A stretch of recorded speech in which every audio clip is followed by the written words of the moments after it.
just dunked this thing. It's still going. Alright everyone, the Redcat Racing Volcano EPX survived the water dunking, and I was really surprised, and I looked it up, and technically they are waterproof. They say the ESC is waterproof and the receiver is technically just water resistant, but if you make sure to dry them out after they get dunked fully, they're just fine. If you don't let it dry out all the way and you just keep running it, eventually, like probably a couple minutes later on, they just take off full throttle with you not even touching the throttle. And even if you turn it off, it still keeps going full throttle.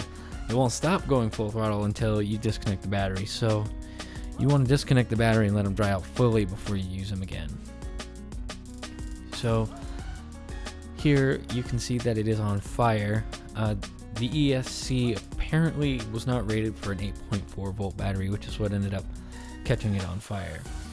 So, and you can see that I had put a different body on there. I found an old rustler body and put it on there. And you'll see me cutting wires off of it, and the reason I'm doing that is because I may end up rebuilding this thing